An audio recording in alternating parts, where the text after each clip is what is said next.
Okay चलो, कल बेटा हम लोग ने ट्रांजिस्टर के बारे में टोटली डिस्कस किया था। ट्रांजिस्टर का वोल्टेज गेन, पावर गेन और उसके इक्वेशंस, देन आफ्टर हम लोगों ने कंप्लीट किए थे उसके सम्स। ठीक है, चलो अभी थियरी पॉइंट ऑफ व्यू से देखने जाए तो दो थियरी आपको करनी है। एक transistor as an oscillator and solar cell, याद है ना, वो बाकी है। चलो तो पहले हम लोग कंप्लीट करते हैं। Transistor as an oscillator, without input we get the output.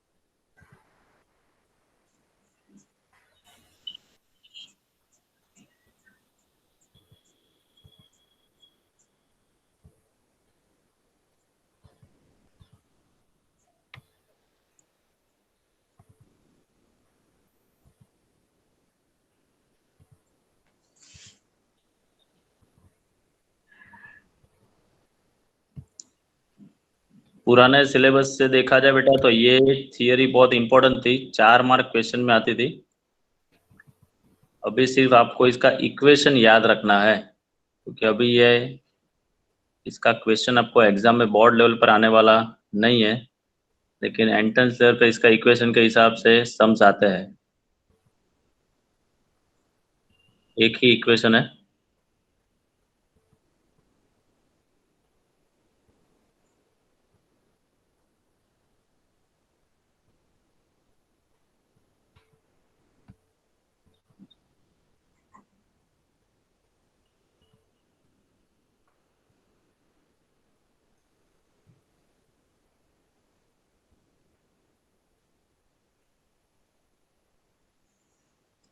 Transistor को ऑपरेट करने के लिए एमीटर जंक्शन कौन से बायस में होता है बेटा? फॉरवर्ड। Forward bias. और collector junction? Reverse bias. Reverse bias. चलो सही है। डोपिंग प्रोसेस सबसे ज्यादा? डोपिंग प्रोसेस ज्यादा एमिटर। कलेक्टर में। एमीटर में। एमिटर। सबसे कलेक्टर मीडियम में रहता है। बेस। बेस में। Okay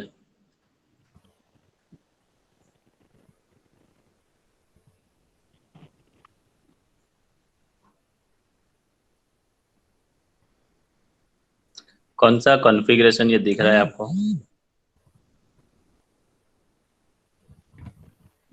NPN junction. बेटा कॉन्फ़िगरेशन में हमारे पास 3 ही है, common emitter, base and common collector. Sir common emitter. Yes that's it, सही है। आदित्य अभी भाई गांव जाके आया, वापिस एकदम मास्टर माइंड हो चुका है अभी भाई। आया नहीं, इधर ही हो सर। इधर ही है? गोरखपुर गया था ना तू? हाँ सर उधर ही हूँ। तो गोरखपुर ही अभी। चलो ओके ओके, तो बोर्ड की एग्जाम उधर से ही देना भाई, क्योंकि वहां पे तो इम्प्रूव कर रहा है एकदम अच्छे से।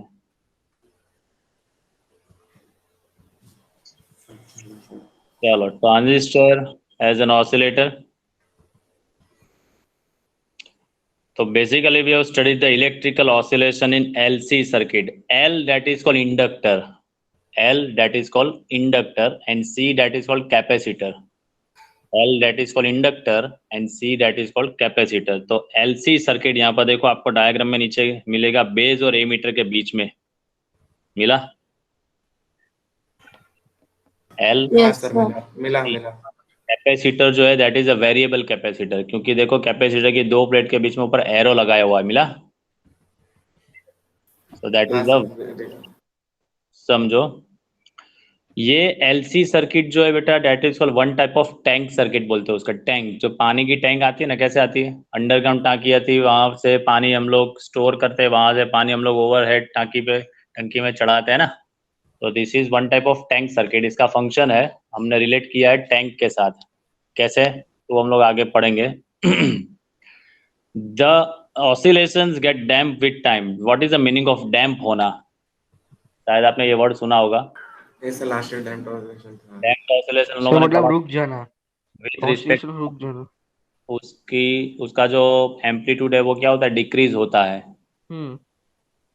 ठीक है, वो स्विंग का एग्जांपल लिया था कि हम लोग नीचे से पैर की वजह से जो फोर्स देते हैं वो बंद कर देंगे तो धीरे धीरे स्विंग का एम्पलीट्यूड क्या होता जाएगा, कम होता जाएगा, है ना.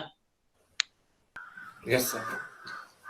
चलो, so here the oscillation get damped with time. If such an oscillation has to be sustained, then necessary energy has to be supplied to the circuit. मतलब आपको oscillation continuous फॉर्म में चालू रखना ही है तो आपको कुछ ना कुछ उसको एनर्जी कंटिन्यूस फॉर्म में प्रोवाइड करनी ही पड़ेगी. जैसे आप समझो, छोटे बच्चे को आपने टायर चलाते हुए देखा होगा तो वो लकड़ी से वो टायर को मारता है. जैसे जैसे वो लकड़ी से टायर को मारना बंद कर देगा तो थोड़े टाइम के बाद टायर क्या हो जाएगा, धीरे धीरे कोलैप्स होकर गिर बंद हो जाएगा उसका रोटेशन. ठीक है, यस सर।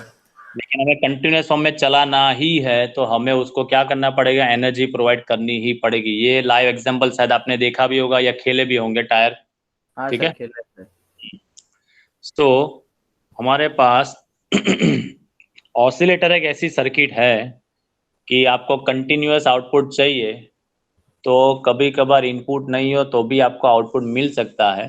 तो यहाँ पर हम लोग उसकी ये सर्किट में कैसे फंक्शनिंग होता है, कैसे उसका ऑपरेशन होता है वो हम लोग समझते हैं. चलो, we know that in amplifier circuit input signal has to be applied to obtain the output signal. याद करो, हम लोगों ने इनपुट सिग्नल कनेक्ट किया था VS, transistor as an amplifier.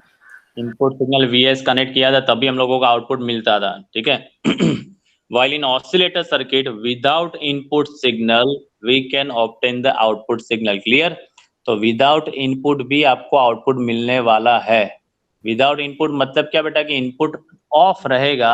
In that situation we get the output voltage. Input होगा तो output मिलने ही वाला है, इनपुट नहीं होगा तभी भी आउटपुट हमें मिलेगा. क्यों? क्योंकि हमने पहले एक वर्ड बोला, याद करो, टैंक सर्किट है. Tank circuit that is called one type of energy store circuit. ठीक है, उसने एनर्जी स्टोर करके रखी है, एनर्जी को वो यूज करेगा और आउटपुट हमें मिलता रहेगा. ठीक है, क्योंकि कैपेसिटर का बेसिक फंक्शन क्या है बेटा, चार्जिंग डिस्चार्जिंग. जब वो चार्ज होगा तो उसके पास हमने पढ़ा है वो Q²/2C जितनी एनर्जी उसके पास स्टोर होगी. जैसे वो सर्किट जो है वो कट ऑफ मोड पे चली जाएगी तो जो एनर्जी स्टोर की हुई है कैपेसिटर के पास वो एनर्जी यूज होगी और यूज होने के बाद हम लोगों को आउटपुट मिलने वाला है. जैसे कैपेसिटर टोटली डिस्चार्ज हो जाएगा तो सर्किट फिर से रिकनेक्ट हो जाएगी और फिर से कैपेसिटर चार्जिंग मोड पे चला जाएगा. मतलब ये चार्जिंग डिस्चार्जिंग प्रोसेस कंटिन्यूअस चलती रहेगी और आउटपुट हमें कंटिन्यूअस फॉर्म में मिलने वाला है. ठीक है, the basic thing is this. The oscillator circuit can generate a signal of desired frequency with desired amplitude. मतलब आपको अपना एम्पलीट्यूड कितना चाहिए, कितनी फ्रीक्वेंसी चाहिए, उस हिसाब से अपना खुद का ऑसिलेटर आप डिजाइन कर सकते हो. ठीक है, चलो, फ्रॉम द फिगर डायग्राम में आप देख सकते हो VBB battery provides the forward bias. VBB battery provides the forward bias. तो how can we say that कि VBB battery provide a forward bias. चलो, तो एनपीएन ट्रांजिस्टर है बिकॉज करंट देखो आउटवर्ड डायरेक्शन में है. तो सर बेस अपना पॉजिटिव होता है, पीएन जंक्शन होता है तो पॉजिटिव से कनेक्टेड है वो नीचे. Good good. बेस हमारा रहेगा पी टाइप रहेगा. तो पी टाइप के साथ देखो एलसी नेटवर्क का कनेक्ट करते हुए पॉजिटिव कनेक्शन है और ए मीटर के साथ नेगेटिव कनेक्ट है. इसलिए वो हमारा VBB battery forward bias provide करता है और VCC हमारा रिवर्स बायस है. ठीक है, LC network is introduced between the input and output section. LC ऊपर भी देखो एक L1 इंडक्टर लिखा है, मिला? Yes sir. हाँ, और दूसरा जो इंडक्टर वो LC में कनेक्टेड है. ठीक है,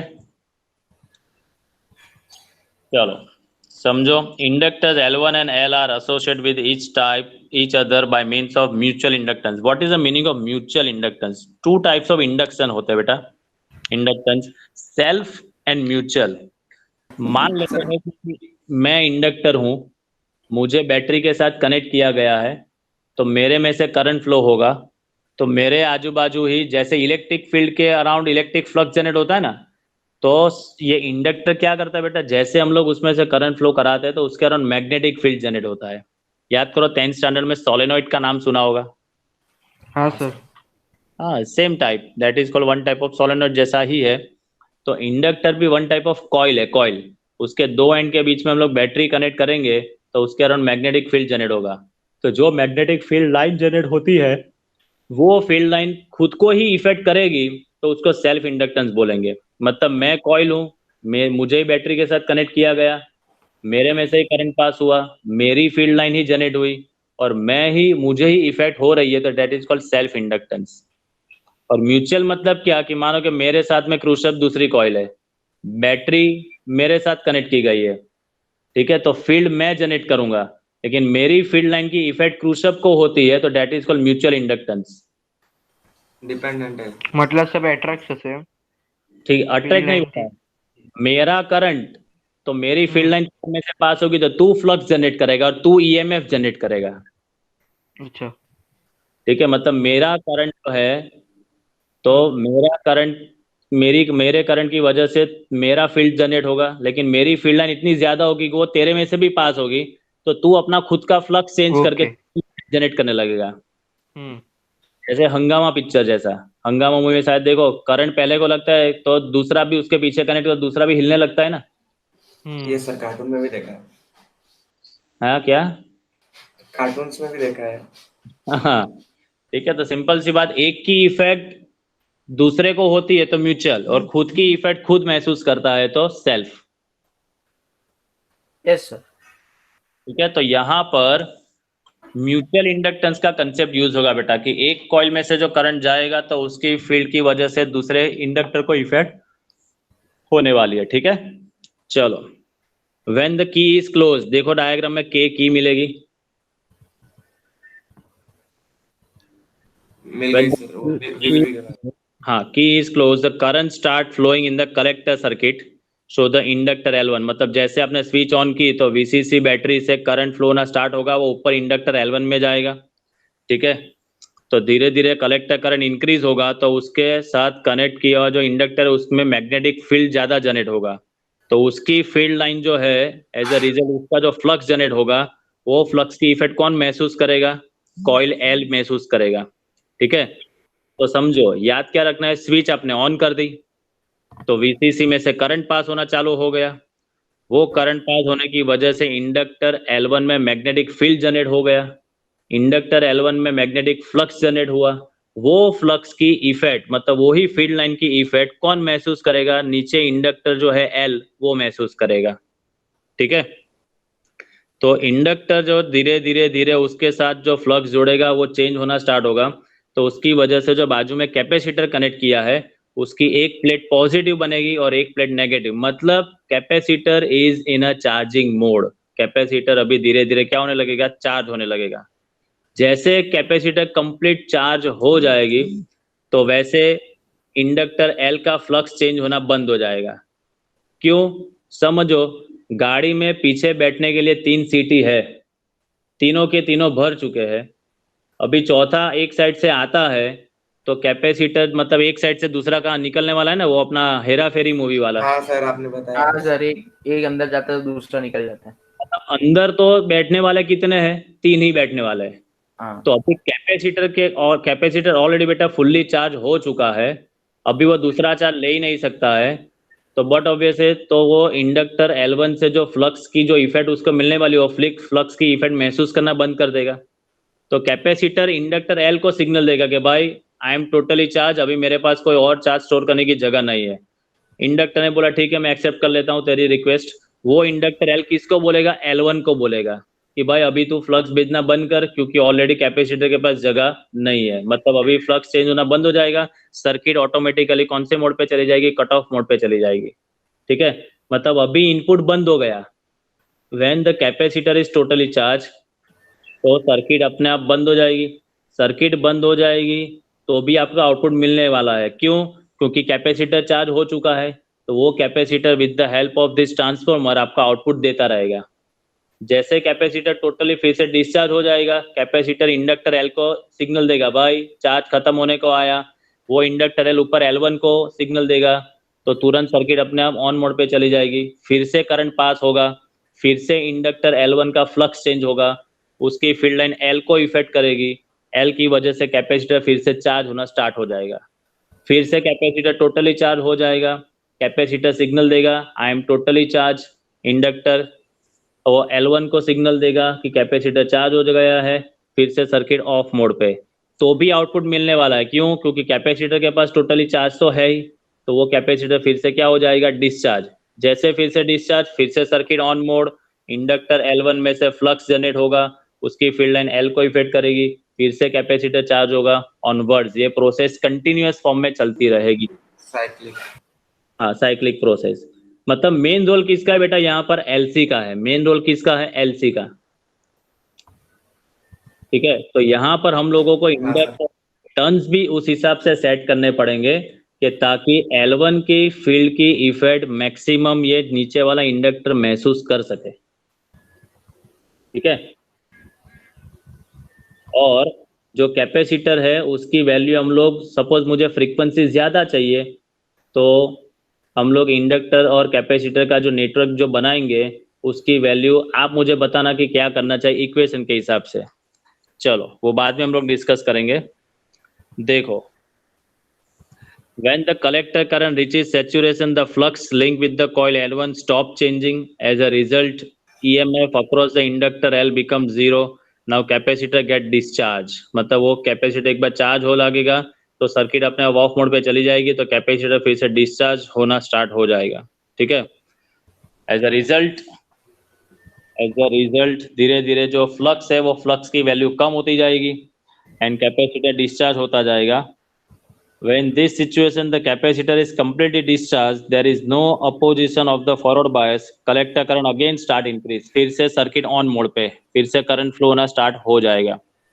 सिंपल सी बात, हम लोग हाईवे पे जाते हैं, हम लोगों ने सीएनजी गाड़ी है हमारी, सीएनजी की टैंक फुल करवा ली है, जैसे बरोड़ा आता है तो एक ही पॉइंट बचता है तो हम लोग क्या करते हैं?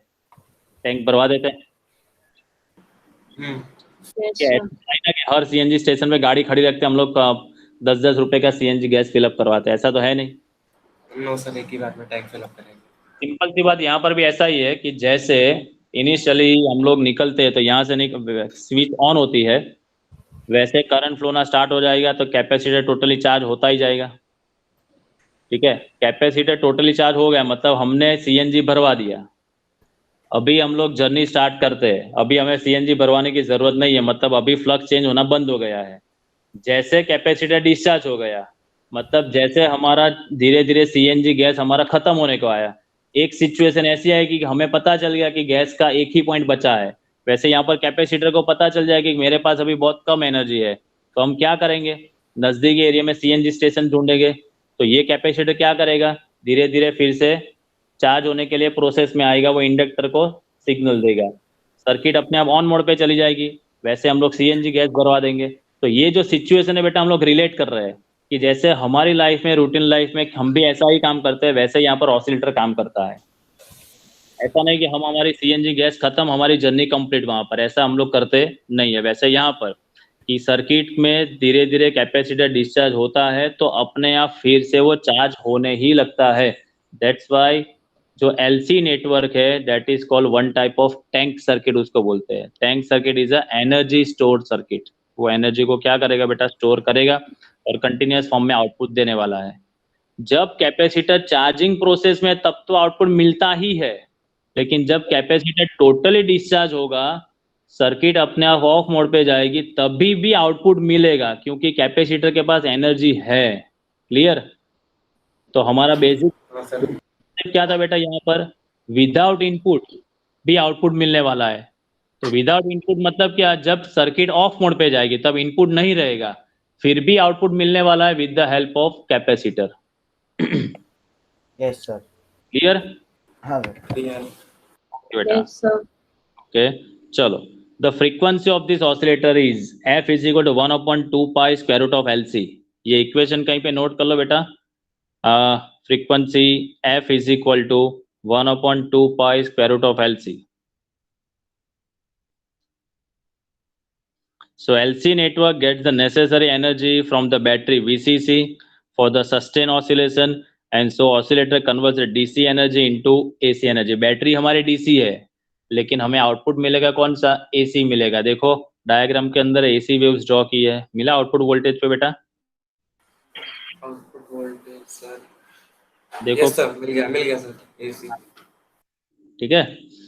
तो रेक्टिफायर क्या करता है, एसी को डीसी में कन्वर्ट करता है ना। हाँ सर।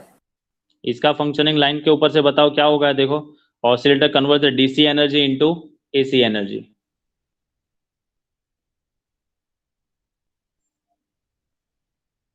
तो रेक्टिफायर का, रिवर्स में जा रहा है। हाँ रेक्टिफायर का उल्टा काम करेगा बेटा ये, ठीक है। अच्छा, ऑसिलेटर रेक्टिफायर का उल्टा काम करता है सर। हाँ, डीसी एनर्जी को एसी में कन्वर्ट करना है ना, रेक्टिफायर क्या करता है, एसी को डीसी में एसी को कन्वर्ट, डीसी में करता है। हाँ, और ये डीसी को एसी में कन्वर्ट करता है, ठीक है। चलो ओके, ये इलस्ट्रेशन आपको करना है, डेटा शीट जरा बनाओ। हाँ sir.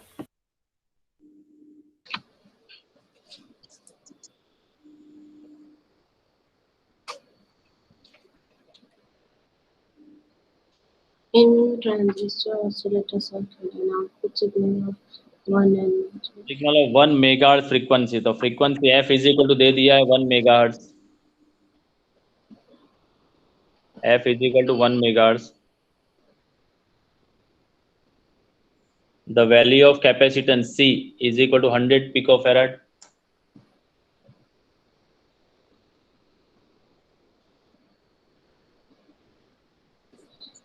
What should be the value of capacitor, मतलब फिर से कैपेसिटर फाइंड करना है, तो इसको C2 करेंगे, ऊपर वाला जो लिखा है वो C1 कर दो। C1 is equal to 100 picofarad and C2 is equal to question mark.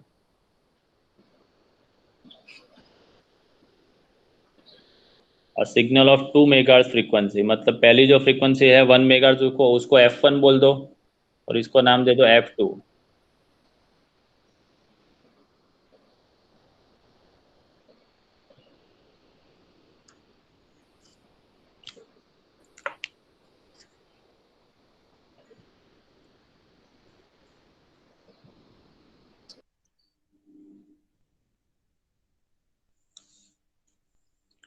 चलो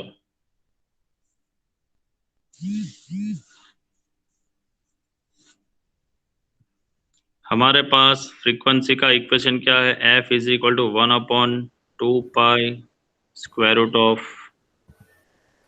LC, है ऐसा? हाँ सर। दोनों साइड स्क्वायर कर दो तो F square is equal to 1/4 pi square LC होगा ऐसा।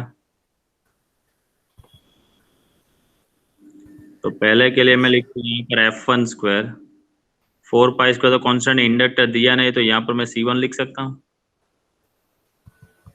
हाँ सर। तो मैं लिखूँ F2 square, F2 square is equal to 1/4 pi square LC2। Yes sir. तो अभी मैं लिखूँ F1 square by F2 square. F1 की जगह पर, F1 स्क्वायर की जगह पर लिखते हैं 1/4 पाई स्क्वायर LC1, और ये 1/, तो ये ऊपर जाएगा ना 4 pi square LC2। 4 pi square cancel, L cancel, तो F1 square by F2 square is equal to C2 by C1। तो C2 इज इक्वल टू F1 by F2 whole square लिख सकता हूँ, ये स्क्वायर है ना, into C1। Yes sir. F1 कितना दिया है, 1 मेगाहर्ट्ज ना, यस सर। और F2 2 megahertz 2 into 10 to the power 6। का स्क्वायर इंटू C1 कितना है, 10 microfarad 100 microfarad. No sir, picofarads. वो जो C1 है 100 पिकोफैराड। -12। चलो ये कैंसल, तो 1 का स्क्वायर 1, 2 का square 4 into 100 10 to the power -12, 25 picofarad लिख सकते हैं। हाँ सर। चलो नोट करो।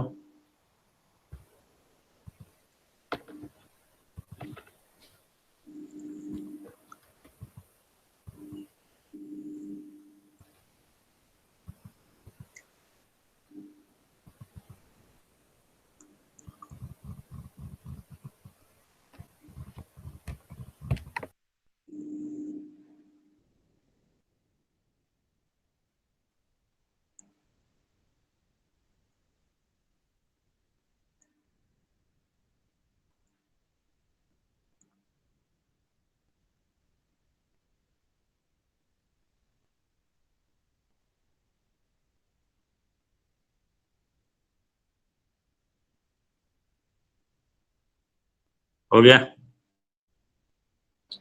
Yes, sir.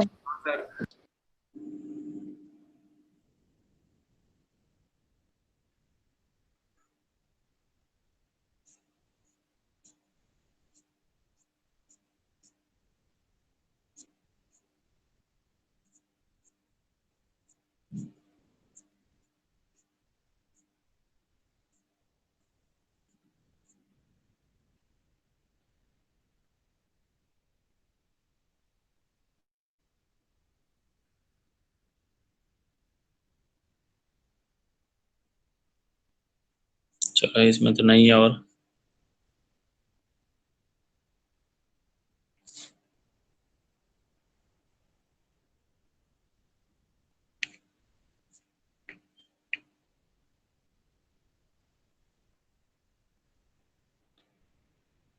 टेक्स्ट बुक है क्या आपके पास?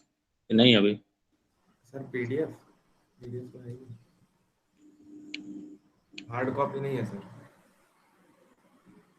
हार्ड कॉपी नहीं है? सर एनसीईआरटी लेनी होगी ना। हाँ, एक्सरसाइज के भी थोड़े सम्स करना ना, फालतू फालतू सम्स है ना। हाँ तो सर बाय कर लेंगे।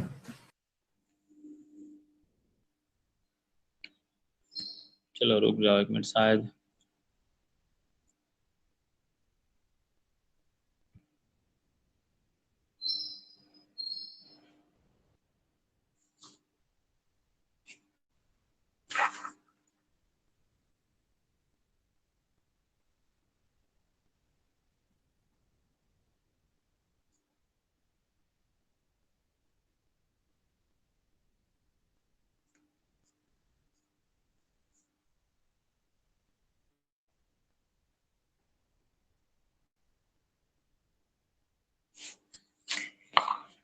ओ डेटा ही नहीं है इसमें।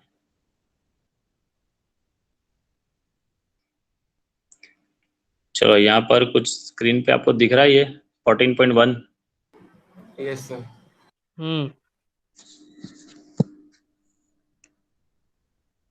तो हेडिंग मारो फटाफट 14.1।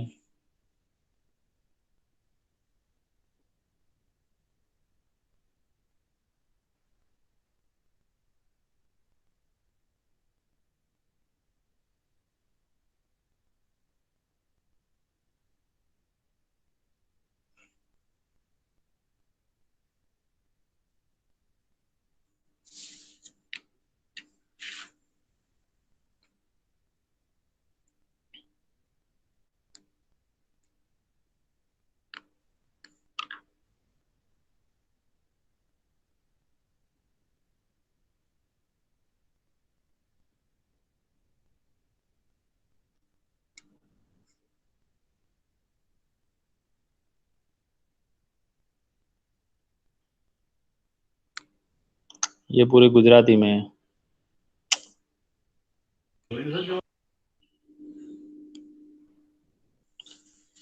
चलो फर्स्ट कुछ दिख रहा है। In an n type silicon which of the following statement is true. N type है तो एन टाइप में हम लोगों ने क्या पढ़ा था बेटा कि मेजोरिटी चार्ज कैरियर इलेक्ट्रॉन होते हैं और माइनॉरिटी चार्ज कैरियर होल्स होते हैं, याद है ना। Yes sir. और उसमें हम लोग पेंटावेलेंट इम्प्योरिटी ऐड यस करते सर हैं। पेंटावेलेंट। हाँ, तो यहाँ पर जो आंसर्स दिए वो चेक करो। फर्स्ट क्या दिया, electrons are majority charge carrier, सही है। And trivalent atoms are dopant. Trivalent थोड़ी ऐड करते हैं, नहीं। एंड ऐड करते हैं पेंटावेलेंट। तो पहला ऑप्शन गलत है। दूसरा, इलेक्ट्रॉन्स आर माइनॉरिटी कैरियर्स, वो भी गलत है। सर सी आएगा। होल्स आर माइनॉरिटी, सही बात है, एन टाइप में holes minority. And pentavalent atoms are dopant, तो पेंटावेलेंट ऐड करते हैं ना हम लोग। Yes sir. तो सही आंसर क्या होगा बेटा हमारा? C for cat.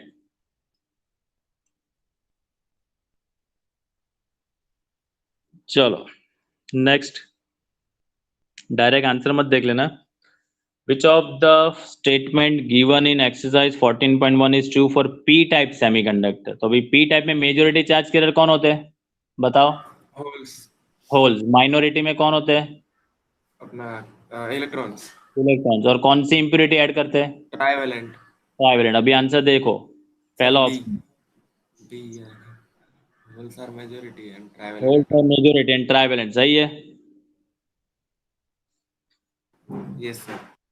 चलो, carbon, silicon and germanium have 4 valence electron each, सही बात है, सबके आउटर ऑर्बिट्स में 4 इलेक्ट्रॉन्स है। These are characterized by the valence and conduction band separated by energy band gap respectively। मतलब कार्बन का एनर्जी बैंड गैप है Eg कार्बन, सिलिकॉन का Eg सिलिकॉन और जर्मेनियम का Eg germanium. Which of the following statement is true? तो note करके लिखो बेटा, यहाँ पर एक चीज लिखवा देता हूँ, that is for entrance corner. Answer C है वे। हाँ सी है, लेकिन क्यों ऐसा?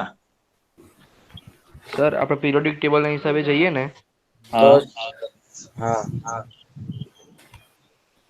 તો પછી પીરિયોડિક ટેબલમાં પહેલા આવે છે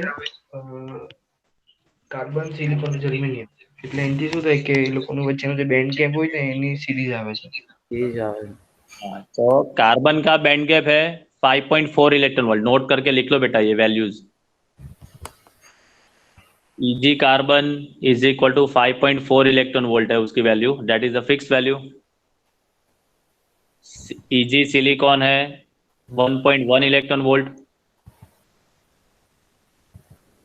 एंड Eg जर्मेनियम है 0.7 इलेक्ट्रॉन वोल्ट।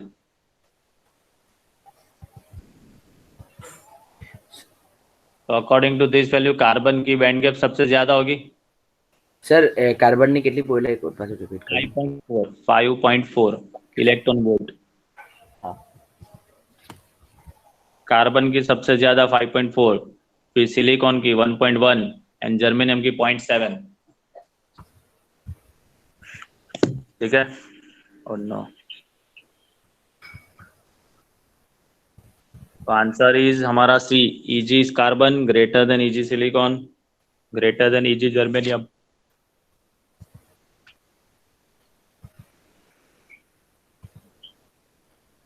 चलो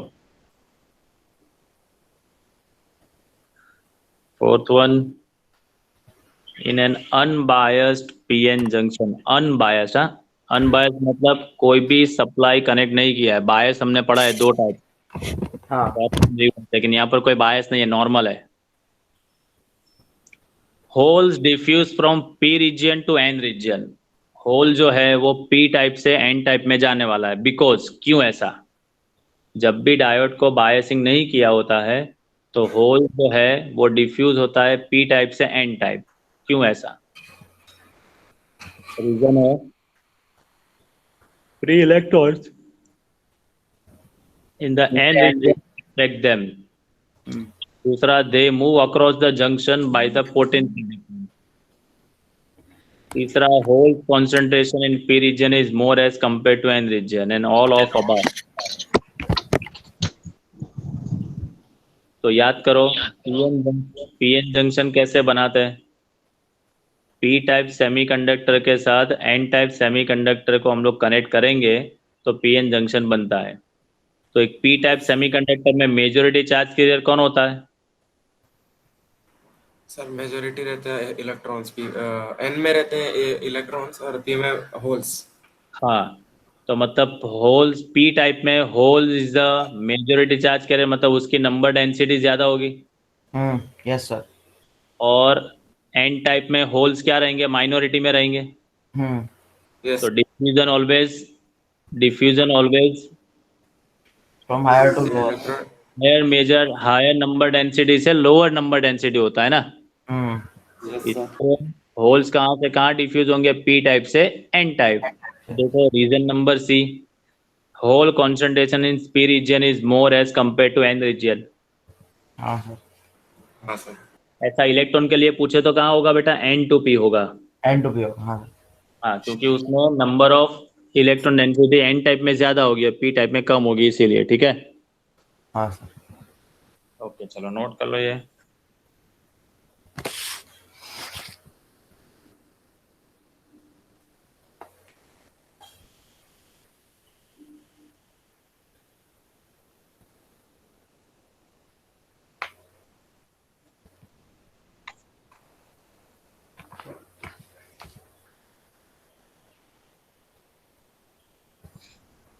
चलो 14.5, when a forward bias is applied to a PN junction, मतलब फॉरवर्ड बायस PN जंक्शन को अप्लाई करेंगे तो क्या होगा?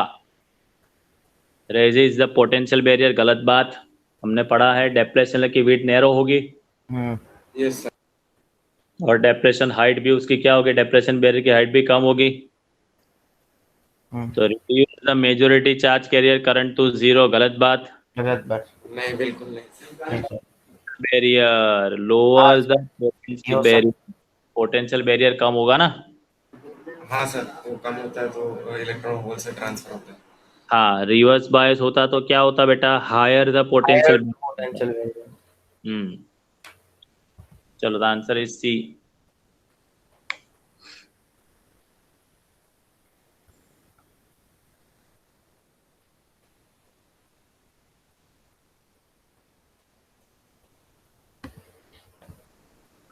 चलो 14.6,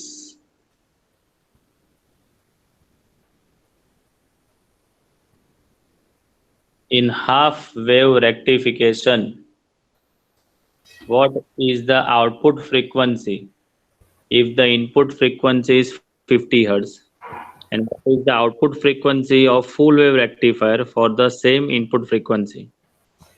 चलो, तो सिंपल सी बात नीचे लिखो, for half wave rectifier output frequency is equal to input frequency, मतलब जितनी इनपुट की होगी वही आउटपुट की रहेगी। मतलब हाफ वेव में रेक्टिफायर में फ्रीक्वेंसी आपको 50 हर्ट्ज ही मिलेगी, लेकिन फुल वेव रेक्टिफायर में हम लोगों को दोनों हाफ साइकिल में आउटपुट मिलता है, याद करो। हाँ सर। तो फ्रीक्वेंसी डबल हो जाएगी, output frequency is equal to 2 times input frequency. कौन किसके लिए? फुल वेव के लिए। हाफ वेव में आपको लिखना है for half wave rectifier output frequency is equal to input frequency.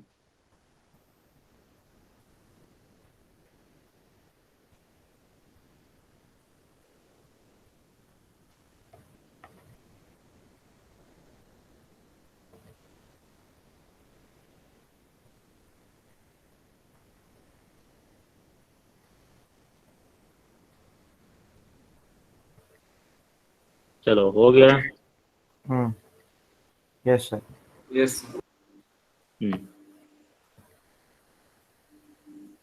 ये एमसीक्यू के लिए भी काम का है बेटा। हाफ वेव में फ्रीक्वेंसी चेंज नहीं होती है और फुल वेव में डबल होती है। मैं आपको बोलूं कि भाई फुल वेव रेक्टिफायर में आउटपुट में फ्रीक्वेंसी आपको 150 हर्ट्ज मिलती है, तो इनपुट की फ्रीक्वेंसी कितनी होगी? 75। 75.5। Yes, 75। 75। हाँ सर। चलो 14.7 हेडिंग लगाओ। PN junction diode, अरे PN junction photodiode is fabricated from a semiconductor with the band gap। तो EG आपको दे दिया गया है, EG 2.8 इलेक्ट्रॉन वोल्ट, और लैम्डा दे दिया गया है। and it detect the wavelength of 6000 nanometre. तो देखो, डिटेक्ट करना मतलब क्या बेटा कि जो फोटोडायोड में विंडो होती है, विंडो के ऊपर जो लाइट गिरती है उसकी एनर्जी बैंड गैप एनर्जी से ज्यादा होगी, तभी वो डिटेक्ट कर पाएगा, कि तभी वो उसमें से वो रिवर्स करंट फ्लो होगा ना। यहाँ पर डिटेक्ट कर कि ज्यादा करंट फ्लो करना, तो उसकी कंडीशन क्या थी? If the external energy E is greater then band gap energy, in that case वो डिटेक्ट कर पाएगा। तो आपको क्या करना है, ई फाइंड करना है। क्या फाइंड करना है, E. E is equal to equation लगाओ, एच एफ की जगह पर सी बाय लैम्बडा लगाओ। एच की वैल्यू क्या लोगे, 6.625 10 टू द पावर -34 लिखो चलो फटाफट। E that is equal to HF।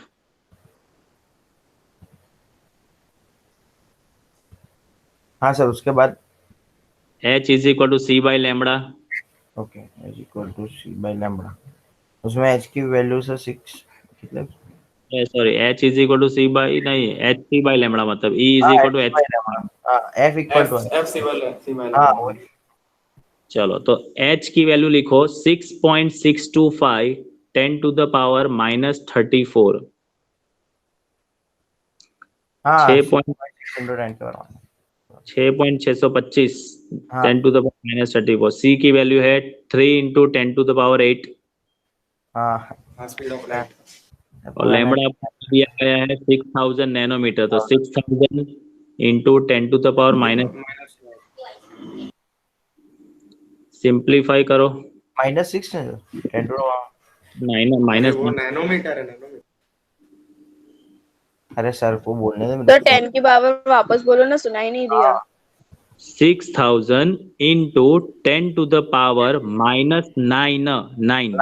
हाँ हाँ सर।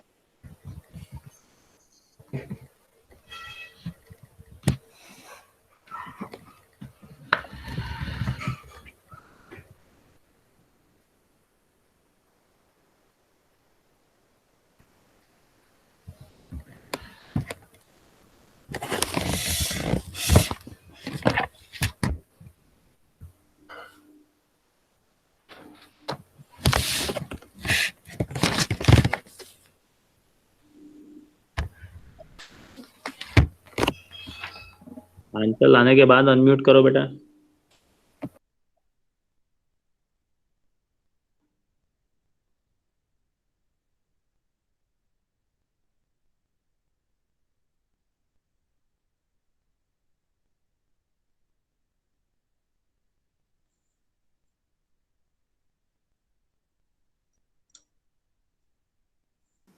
सर 0.003312 इंटू 10 की पावर -17। चलो 17 को 19 में कन्वर्ट कर दो बेटा। हाँ सर 0.33।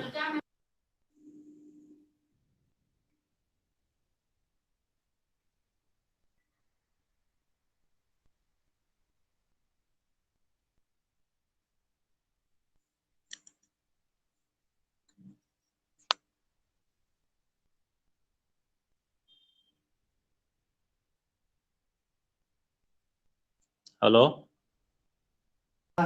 Yes sir. अच्छा, हाँ सर, क्या आंसर आएगा? 0.331 into 10 to the power -19। अभी देखो यहाँ पर जो आपको बैंड गैप दिया है वो इलेक्ट्रॉन वोल्ट में है। आपका जो आंसर आया वो जूल में है, क्योंकि energy is measure in joule.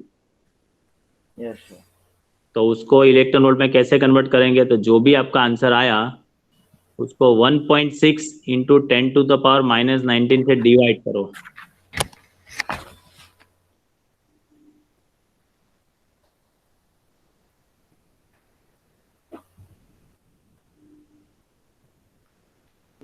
Point 2 sir.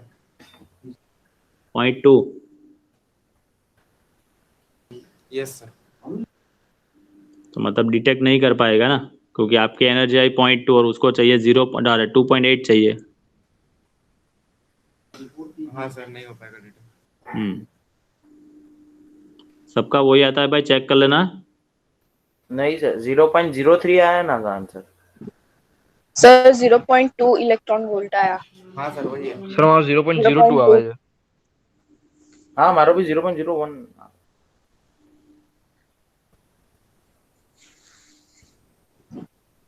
कौन से नंबर का है भाई? सर 7th है। यहाँ पर आंसर आता है 2.07 इलेक्ट्रॉन वोल्ट आता है। सब गलत। हाँ चेक करो, 2.07 आता है।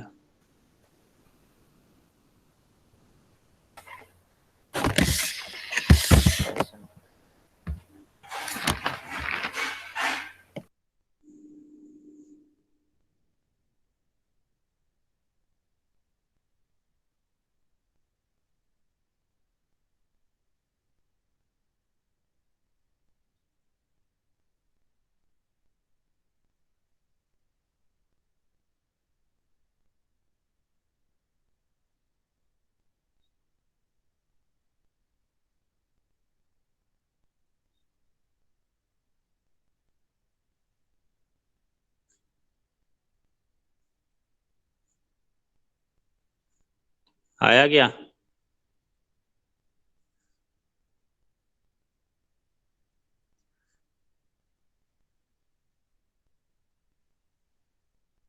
ना सर 0.2 आ गई। सर 0.00207 आया था। चलो अभी मैं ही कैलकुलेशन करता हूँ, रुको। 0.207 आ गई।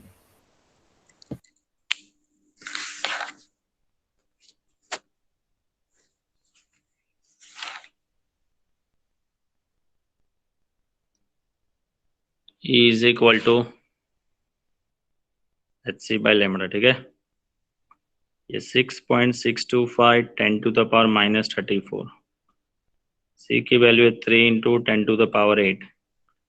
लेमडा की वैल्यू है 6000 नैनोमीटर, तो 6000 10 टू द पावर -9। इसका जो भी आंसर आएगा वो जूल में आएगा, तो जो भी आंसर आएगा उसको मैं 1.6 इंटू 10 टू द पावर -19 से मैं डिवाइड कर देता हूँ, तो ये जो आंसर आएगा वो इलेक्ट्रॉन वोल्ट में आएगा, ठीक है। चलो सिंप्लीफाई करते हैं। 6.625 इंटू 3 डिवाइडेड बाई ये 6 इंटू 1.6।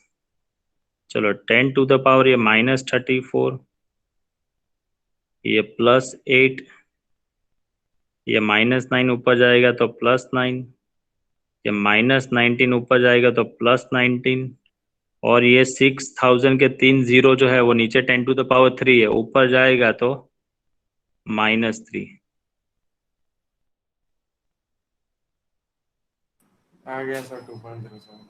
इसका सिंप्लीफाई करो, इसका 2.07। 2.07, और ये 34 और 3 37, 37 में 10 जाएगा 27, 27 में से 17 जाएगा 10, 10 और 10 कैंसिल हो जाएगा ये तो पूरा। Yes sir. तो 2.07 इलेक्ट्रॉन वोल्ट आता ही तो है।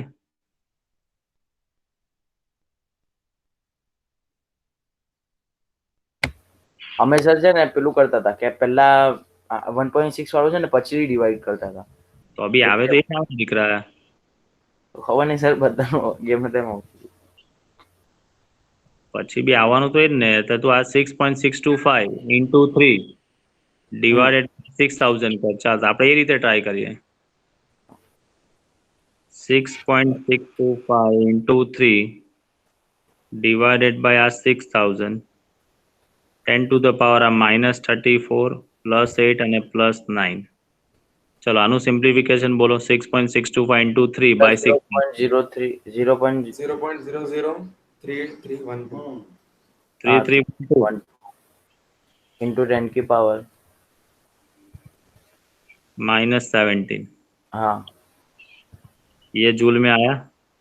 हाँ दूसरा अभी 19 में कन्वर्ट नहीं करना है, तो 0.00331 10 to the power -17 divided by 1.6 10 to the power -19। चलो 0.00331 डिवाइडेड बाई 1.6 इंटू ये -19 ऊपर जाएगा तो +19 होगा। हाँ सर +2 चलो हाँ। ये डिवीजन करो। 0.00207 0.00207 0.00207 into 10 की पावर 2 सर देखो 0.2 तो आ सर रहा है। 207 જ આવશે 0.207 ये चेक हाँ करो एक। वही सर। सर एकदम एग्जैक्ट है, 4 बार हाँ निकाल सर दिया। એક્ઝેક્ટ એકદમ ચેક કરી એટલે ખબર નહીં કયો પ્રોબ્લેમ થાય ऐसे कैसे पॉसिबल है? हाँ वही सर वही नहीं पता सर। हाँ कैसा कैसा हो रहा है 6.625 into 3 हाँ डिवाइड बाय 6000 એટલે 0.003125 0.0033125 हाँ હવે એને ડિવાઇડ બાય 1.6 કર્યું તો 0.002070 આવ્યું और into 100 તો બી સર 0.207 જ આવશે तो ऊपर किया तो वो चेक करो एक बार 6.625 into 3 divided by 6 divided by 1.6 2.07 हाँ सर।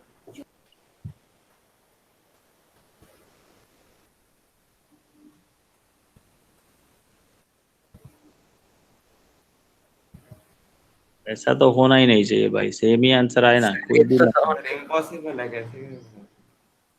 नहीं कोई 10 को the पावर में कोई तकलीफ तो नहीं है ना हाँ वो सर चेक कर लेते हैं वो चेक कर -34 प्लस 8 प्लस 6 सर अगर वो -34 प्लस 8 कर रहे हैं और वो -9 है, सब तो सर कांस्टेंट है, उसमें कोई वो नहीं है, दिक्कत तो नहीं है। हाँ -34 प्लस 8 ना प्लस 9 तो भी 79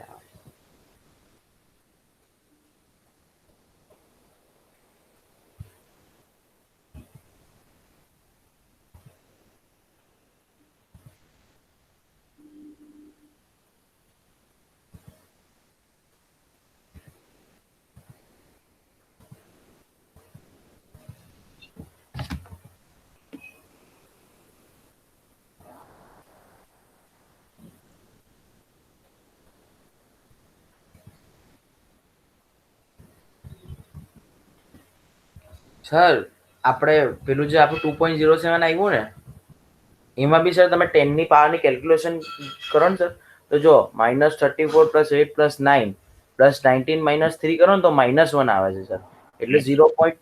हाँ तो अंदर बोला से तो हाँ 10 to the power -1 થાય છે हाँ 10 to the power -1 આવશે -17 -17 0.207 બરાબર જ છે ઓકે બરાબર એટલે ઇન્ટુ અહીંયા 10 to the power -1 છે हाँ 0. सर मतलब 0.2 बराबर है 0.2। हाँ 0.207 बराबर है परेशान कर दिया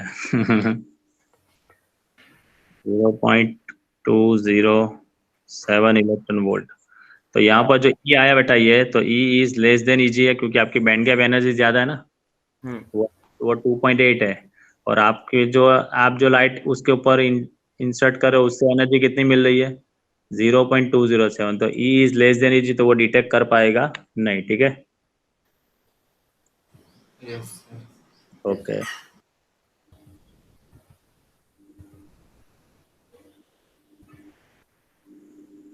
चलो 14.8 लिखो मैं डेटा शीट लिखवाता हूँ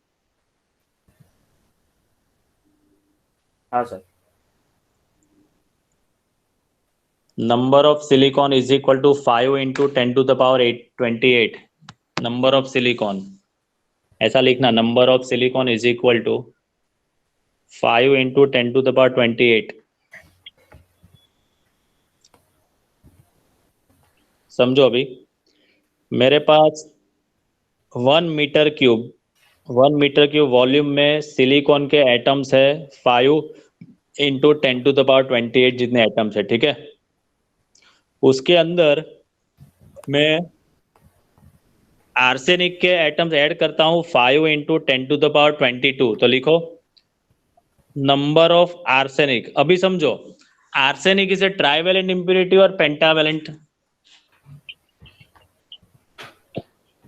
आर्सेनिक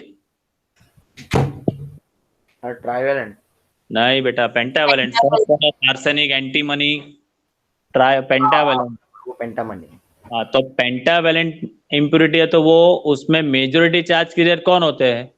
एन टाइप सेमीकंडक्टर बनेगा इलेक्ट्रॉन। तो यहाँ पर बेटा ट्विस्टिंग करके दिया है। यहाँ पर हम लोग एक साथ आर्सेनिक भी ऐड करते हैं और इंडियम भी ऐड करते हैं। तो यहाँ पर आपको जजमेंट लेना है कि आर्सेनिक ऐड करेंगे तो वो पेंटावेलेंट है तो एन टाइप बनेगा, तो उसमें मेजोरिटी चार्ज कैरियर हमारे कौन से होंगे? इलेक्ट्रॉन होंगे। तो दैट इज एनी दिया है, any number of electron density 5 into 20, 5 into 10 to the power 22। Data sheet बनाओ। Ne is equal to 5 into 10 to the power 22।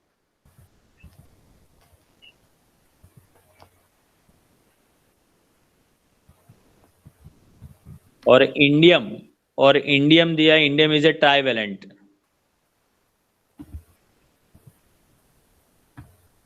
तो NH आपको दे दिया गया है 5 into 10 to the power 20।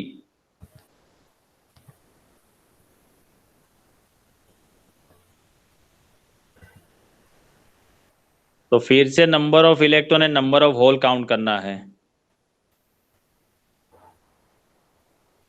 Ni dash and NH dash उसको लिख देना, Ni dash and NH dash. और इंट्रिंसिक आपको दे दिया गया है Ni 1.5 into 10 to the power 16।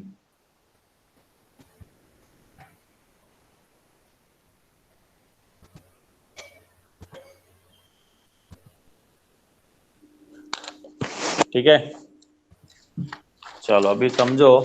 मैं डेटा शीट लिखता हूँ और आपको एक्सप्लेन करता हूँ क्या है। नंबर ऑफ सिलिकॉन आपको दे दिया गया है 5 into 10 to the power 28। नहीं, आपको दे दिया गया है 5 into 10 to the power 22 पर मीटर क्यूब। NH आपका है 5 into 10 to the power 20 पर मीटर क्यूब। तो आपको नया Ni dash NH dash find करना है और Ni आपको दे दिया गया है 1.5 10 to the power 16 पर मीटर क्यूब। चलो समझो अभी।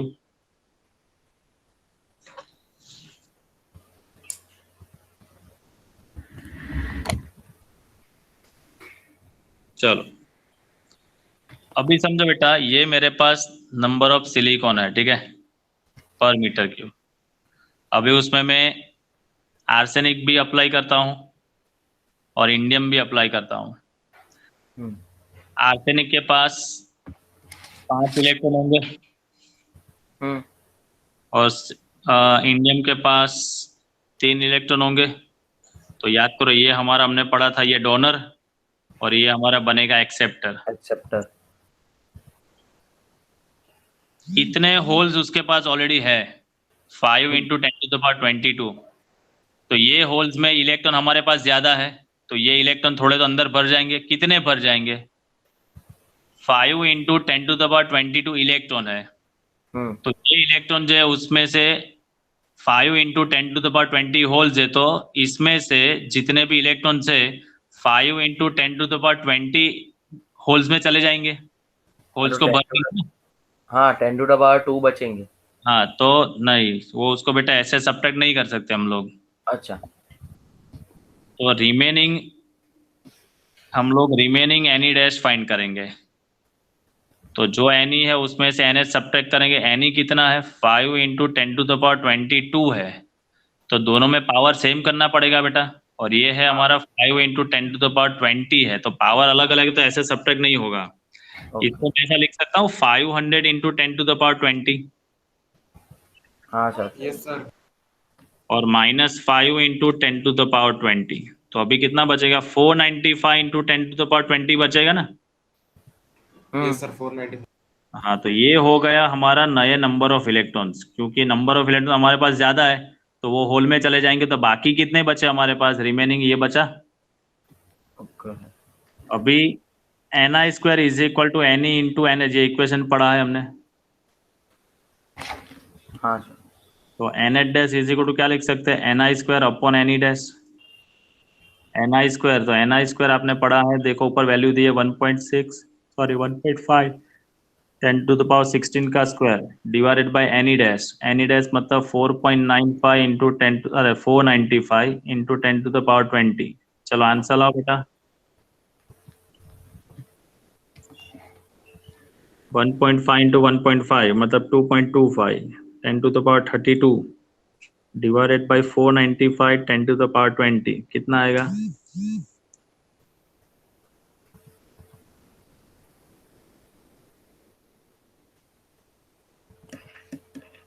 सर 0.0045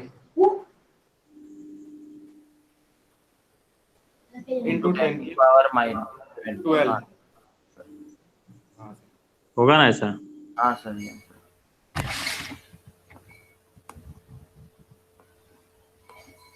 अभी बताओ मुझे कि एनी ज्यादा है, नया एनी डैश ज्यादा है या एनएट डैश ज्यादा है? सर एनी ज्यादा सर है। एनी डैश ज्यादा है। तो यहाँ पर ne dash is greater than nh dash, so this silicon is made N type semiconductor, क्योंकि नंबर ऑफ इलेक्ट्रॉन ज्यादा है ना, इसीलिए।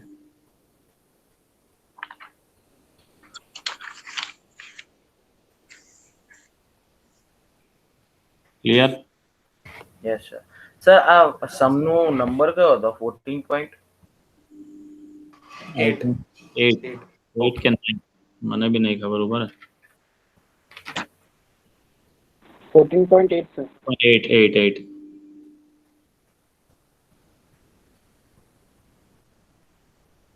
14.8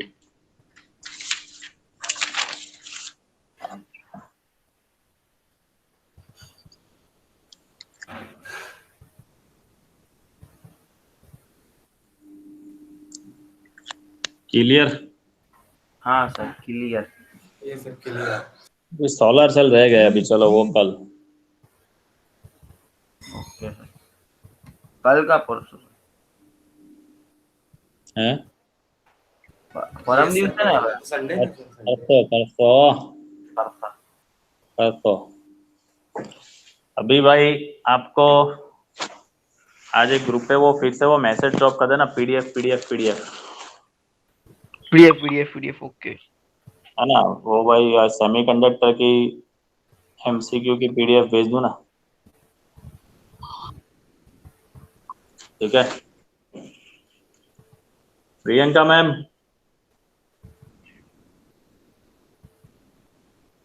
होंगी क्या?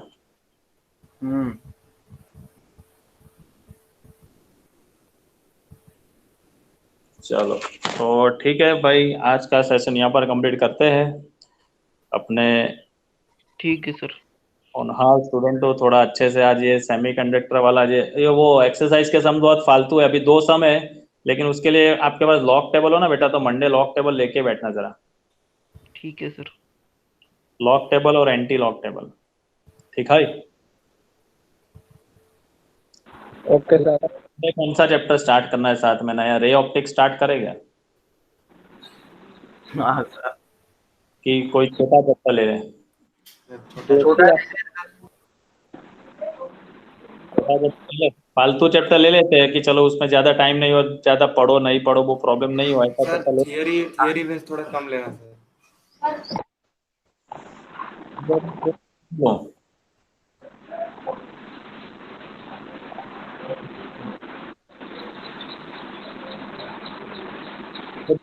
स्टेप वाला कोई लेना है? कौन सा सर? स्टेप ज्यादा हो तो मैथ जैसा हो तो थोड़ा अच्छा रहे, पूरा नहीं तो फिर बोर्ड। મેથ્સના 4 જણા છે, બાયોના 8 જણા છે। हाँ सर। ભલે કરવાનું છે, અમને બી ખબર છે, પણ તમે મેજોરિટી જોઈ લેજો સર। 8 જણાને કંટાળો આવશે એના કરતા 4 જણા વધારે સારું। आला। चलो देखता हूँ, फिर आपको ऐसा तो ग्रुप पे मैसेज ड्रॉप कर दूंगा ये चालू करेंगे, तो वो पीडीएफ डाउनलोड कर लेना या तो मैं भेज दूंगा। ठीक है सर। चलो मिलते हैं संडे को, एंजॉय लेकिन थोड़ा बहुत ही पढ़ना, ज्यादा मत पढ़ना संडे। हाँ सर। हाँ सर छोड़ो नहीं पढ़े। थोड़ा रेस्ट करते हैं, बाय, ठीक है? Yes. Okay sir. Bye sir. Bye sir. जय हिंद। जय हिंद सर।